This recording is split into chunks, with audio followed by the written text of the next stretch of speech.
menganggap enteng sholat. Itu penyakit hati paling besar. Nah, ibu-ibu banyak tidak sholat. Kapan Ustadz? Ketika selesai haid. Dapat bonus 5 hari, dia tambah 2. Dia bilang suaminya, biasanya kok cuma 5 hari, kok belum sholat, ini sudah 7 hari. Apa kata istrinya? Belum bersih bang, masih ada sedikit-sedikit. Kata suaminya, kok bohongnya? Apa bohong? Saya kasih lihat. Apa boleh dikasih lihat?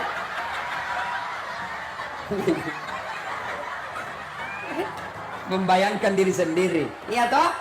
Bu, ada lagi yang bilang begini, Ustadz, katanya kalau selesai haid, subuh mulai sholat. Subuh kesiangan, pulang lagi besok. Tidak, kalau duhur bersih, duhur mulai sholat. Kalau asar bersih, asar mulai sholat. Ternyata bersih dia jam 8 malam, maka ibu sudah wajib sholat isya. Bersih jam 10, ibu wajib sholat isya. Kalau malam. Kapan lagi perempuan banyak tidak sholat? Ketika ada pengantin. Apa yang menyebabkan ibu-ibu tidak sholat? Make up. Dia kira dirinya mukanya tembok. Coklat, biru, abu-abu, krem, kuning, beh. Jil. Malah ada lagi saya lihat itu dia kasih lebih sedikit sini.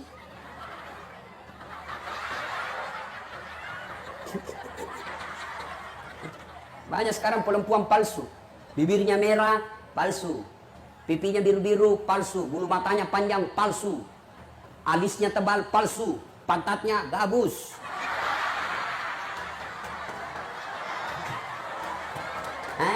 Katanya majelis taklim. Kok majelis taklim begitu? Ayo. Katanya majelis taklim sudah 4 tahun. Kok begitu? Yuk. Apalagi yang membuat ibu-ibu banyak tidak sholat selain make up? Ustaz, bagaimana kalau sholat make up? Boleh. Gimana caranya? Wuduk dulu. Ibu wuduk dulu, baru make up. Sudah itu tahan kentut. Biar ibu sudah make up, sudah wuduk, make up, kentut batal. Cuma sedikit keluar Ustaz, batal. Nggak habis, batal. Bagaimana bersentuhan perempuan? Berbeda pendapat ulama. Syafi'i, batal. Imam Ahmad, selama ibu tidak nafsu, tidak batal. Maka saya kalau mahasiswa saya di UNAS, yang cewek, saya cuma begini. Ya dek, kenapa? Dia masih muda, saya juga masih muda. Dia cantik, saya gagah. Mau gue dong, saya juga maik. Nah, apalagi yang membuat perempuan banyak tidak sholat? Jilbab. Jilbab sakaratil maut. Dia kasih tali. Saya ini bu keliling-keliling ceramah. Malaysia itu ibu-ibu ceramahnya, jilbabnya kain segitiga, pasang, kasih jepit 1 peniti, selesai. Begitu juga di Brunei. Tapi begitu kita masuk di Indonesia, tegang saya lihat cara pakainya. Ada talinya 2 meter, dia ripit. Baru dia ikat. Dia ikat di lehernya, dia kasih kembang. Mulai lehernya tidak bisa gerak. 3 lapis kainnya, ada kuning, jingga, abu-abu. Dia kasih miring lagi sedikit. Miring-miring juga barangkali otaknya. Iya toh? Sudah 14 pentulnya, kayak pohon-pohon di belakang. Pakai pula rohnya sempit, panjang tapi sempit. Sudah diikat lehernya. Suaminya, buru-buru bu, kita ketinggalan pengantin. Tunggu dulu pak. Beleng-beleng. Tahu beleng-beleng? Tahu beleng-beleng? Dongo. Tahu dongo? Beleng-beleng. Tahu beleng-beleng? Dulu. Saya bilang hidup beleng-beleng. Isinya jalan. Coba kalau leher. Pak, cepat. Maka ibu majelis taklim, jangan sampai gara-gara jilbab ibu ndak sholat. Coba lihat ibu-ibu, sudah orang kaya, istri pejabat, cantik. Kalau dia berpakaian ala kadarnya, itu menjadi teladan orang. Wih, kau tahu ndak istri wali kota itu, cantiknya, banyak duitnya, tapi pakaiannya sederhana betul. Ini yang antara kaya dan miskin ini yang banyak gaya. Kaya tidak, miskin tidak. Jelas? Bu? Kapan lagi nih orang banyak ndak sholat? Kapan? Nih, bapak-bapak kalau di kantor. Tiba waktu sholat, hayya 'alas shalah. Tunggu, lagi meeting. Dah. Bu, mau sehat dunia akhirat? Mau selamat dunia akhirat? Mau sukses selamat dunia akhirat? Perbaiki sholat. Itu aja rumusnya. Nggak usah cari muka. Ini nih, kepala-kepala dinas SKPD. Bapak mau punya jabatan yang baik, nggak usah cari muka sama wali kota. Bapak sudah dikasih muka.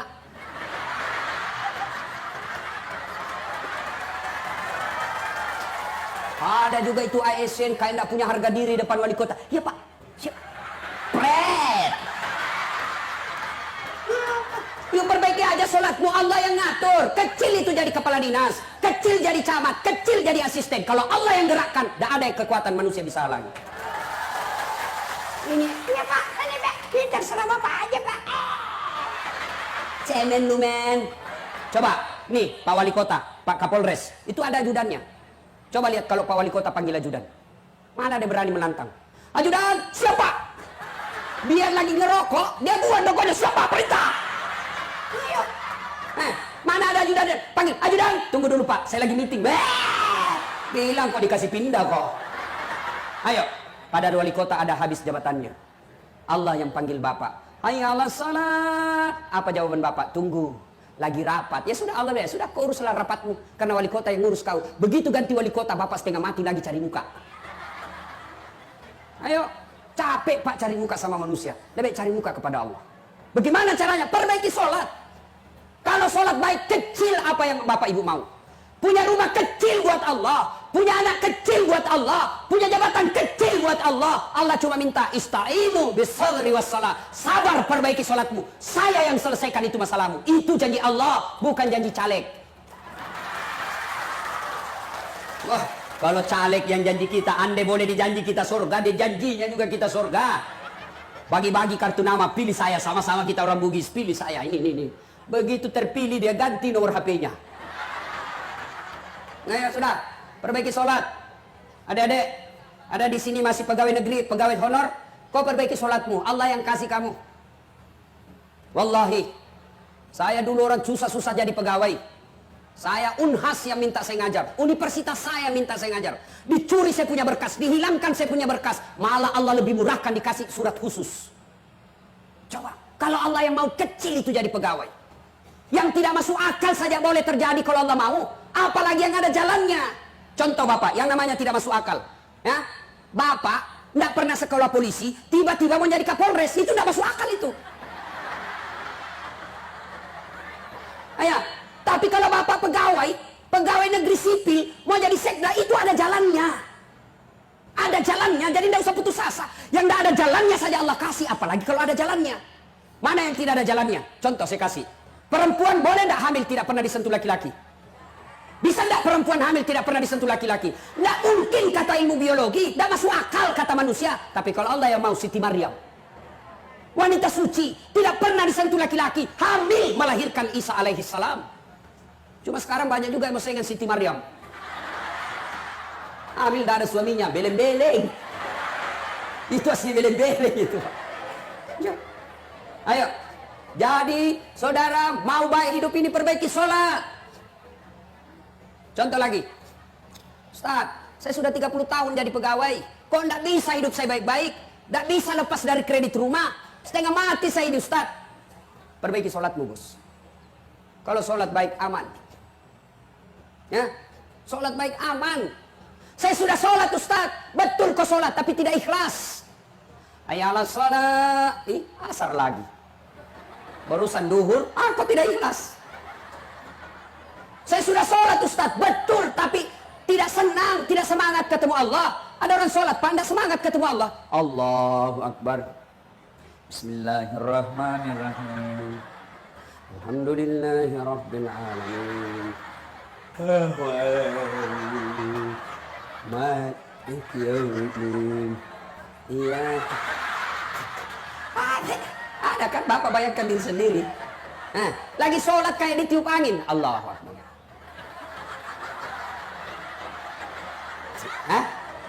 Ya memang ada karena itu ibu. Sholat Allahu Akbar.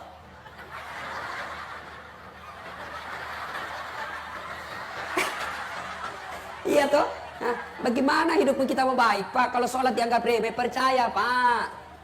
Saya bisa cerita begini karena saya alami. Saya pernah jadi cleaning service. Membersihkan toilet 4 di Sulawesi Selatan. Travel paling terkenal waktu itu di Indonesia. Saya bilang tidak usah gaji saya, cukup kalau ada undian umroh kasih masuk namaku. Mudah-mudahan saya bisa umroh gratis. Sampai tutup itu kantor, tidak dapat. Ayo, Tapi alhamdulillah saya perbaiki sholat. Sekarang saya punya travel. Kapan saja saya mau umroh. Ayo. Saya pernah dihina teman saya waktu sekolah. Ada saat tidak malu-malu kok pakai cakar. Cakar itu baju rombengan, baju bekas. 10.004 masih bisa ditawar. Saya tidak malu. Dihina kakak senior saya di kampus. Alhamdulillah saya perbaiki sholat. Sekarang yang pernah hina saya, tahun Ramadan lalu yang baru-baru saya kasih lagi zakat. Sudah tahun ke-8. Kecil. Dulu saya jalan kaki pergi sekolah. Berkilo-kilometer. Alhamdulillah sekarang sudah penuh kendaraan. Tidak takabur, tidak bermaksud sombong. Di Sulawesi terbatas orang yang punya seperti kendaraan saya. Dengan izin Allah. Apa gunanya Allah kasih kita? Allah yang punya dunia. Kecil buat Allah. Allah cuma minta perbaiki sholat. Hah? Mau ketemu wali kota susah. Kenapa susah? Bukan sombong. Memang protokolernya ngantri kalian.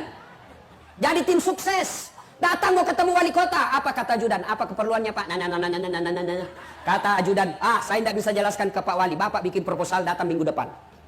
Datanglah membawa proposal. Kata ajudan, baik Pak. Nanti saya kasih Pak Wali kota, staf asisten, dipelajari. Bapak datang minggu depan.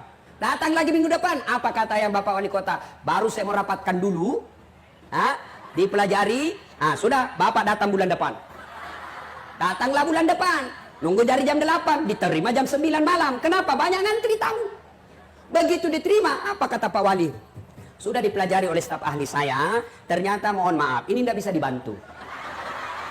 Kalau saya bantu Bapak, saya berurusan sama KPK. Tidak ada antaran untuk ini. Kau nunggu 1 bulan lebih, hancur waktumu lebih 1 bulan, tidak ada hasilnya. Ketemu Allah. Pagi baru bangun, silahkan sholat subuh, ngadu sama Allah. Tengah hari lagi di toko sepi pembeli, ngadu siang hari sholat duhur. Sore masih sepi pembelimu, ngadu kau dalam sholat asarmu.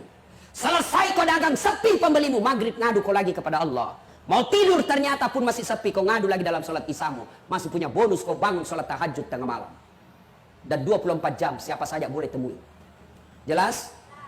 Perbaiki sholat kecil, itu tidak masuk akal saya punya gelar. 1 dokter dalam negeri, 1 luar negeri. Bersamaan waktunya. Tidak masuk akal. Tidak masuk akal kalau Allah mau. Kalau Allah mau kecil jadi dokter. Maka ibu perbaiki sholat. Anak-anaknya perlihatkan sholat. Bapak wali kota mohon kalau ada yang mau jadi pejabat, periksa sholatnya. Gimana caranya Ustaz? Gampang. Suruh datang jam 5 sore. Maghrib suruh asan. Suruh asan, suruh imam sholat jamaah. Kau imam sholat jamaah deh. Kalau bacaannya tidak jelas, malas sholat ini orang. Demi Allah, kalau orang baik sholatnya Pak, aman. Tapi kalau tidak beres sholatnya, Tuhannya saja ditipu, apalagi bosnya. Jangan marah Pak, jangan marah. Tapi kalau Bapak mau marah tidak apa-apa, saya sudah mau pulang juga. Ayo, perbaiki sholat. Yang berikutnya, kalau sudah sholat 5 waktu, maka wujudkan sholat jamaah.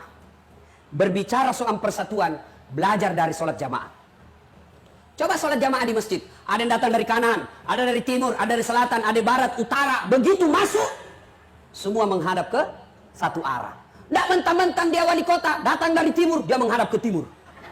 Gila ngana. Ayo Pak. Tidak mentang-mentang tinggi pangkatnya Kapolres, begitu dia masuk, saya mau membelakangi imam. Tidak bisa Pak, semua menghadap satu.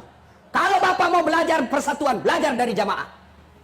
Sholat jamaah, coba lihat. Ada suku Bugis, ada Jawa, ada Madura, ada Medan. Berbeda suku, tapi begitu takbir tetap sama.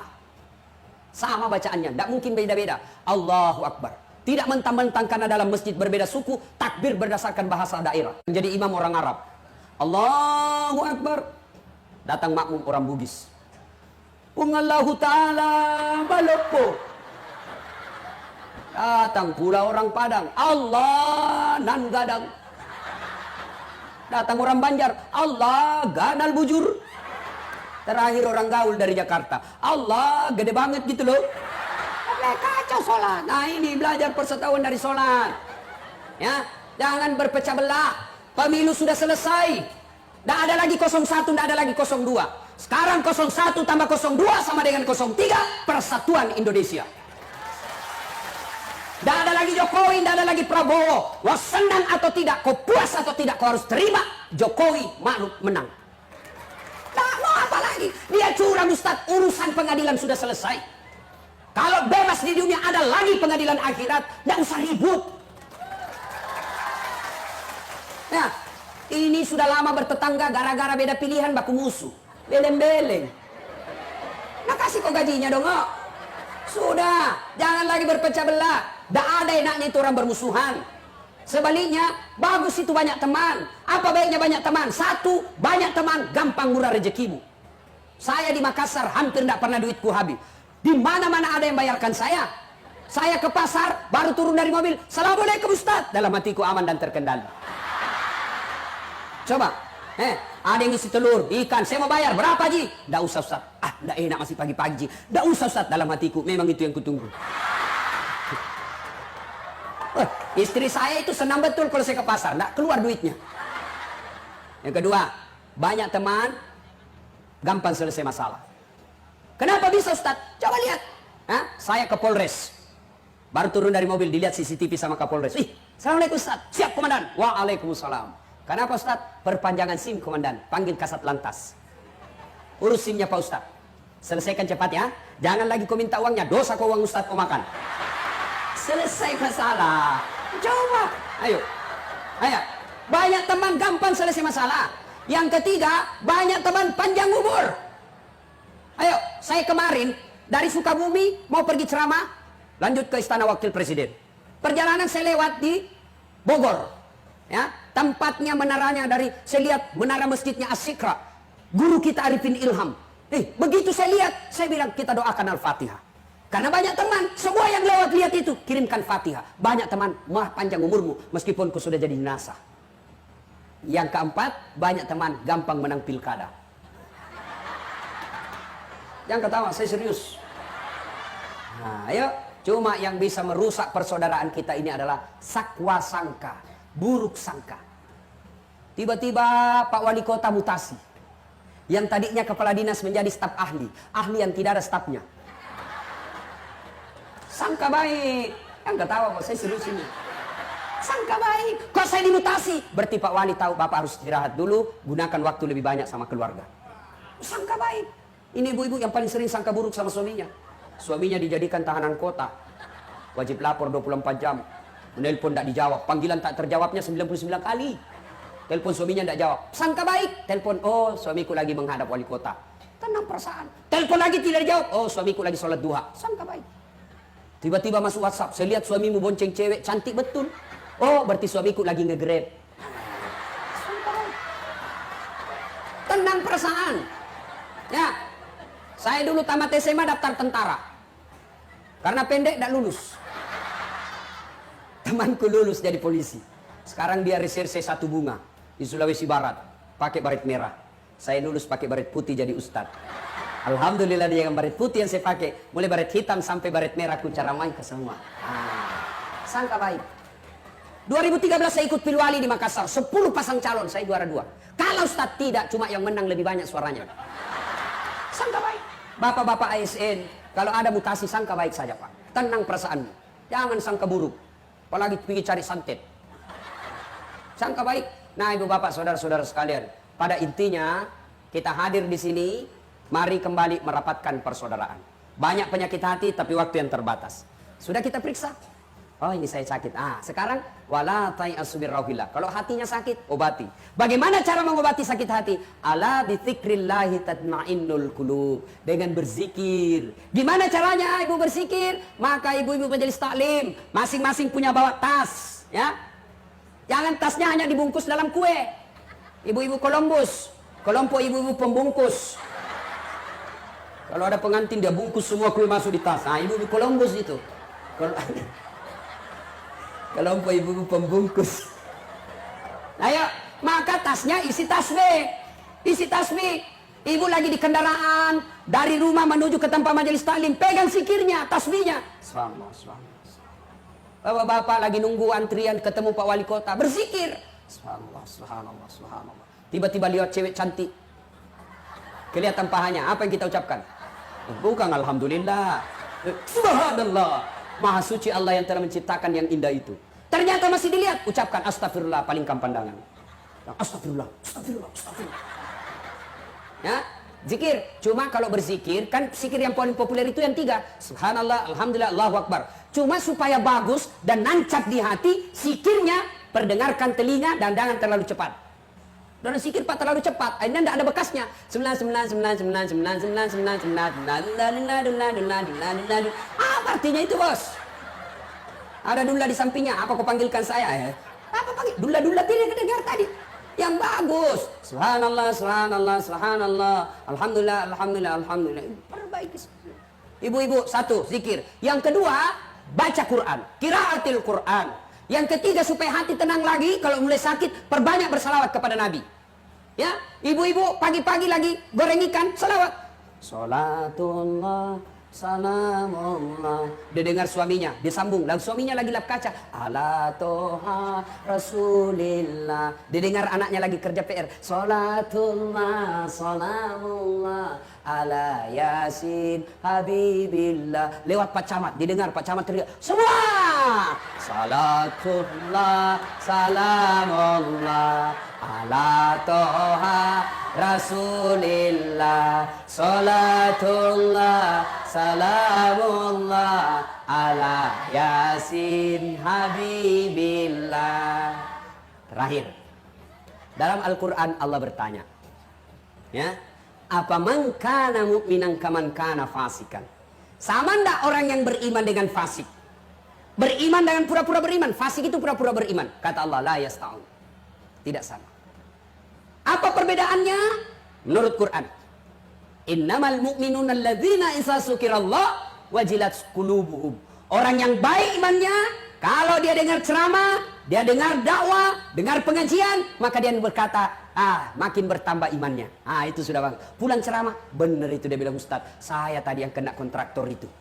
Benar itu Ustaz, yang tukang gosip saya kena, maka besok saya tidak ulang. Bagus imannya.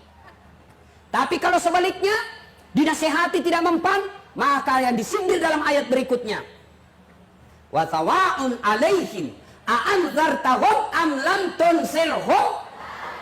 Kau sampaikan ayat Allah, kau nasihati atau tidak, kau ceramai atau tidak, la yu'minun, sama saja mereka tidak akan beriman. Bahkan ayat berikutnya Allah jelaskan, mereka lebih hina dari binatang. Tahu binatang, Ibu? Tahu binatang?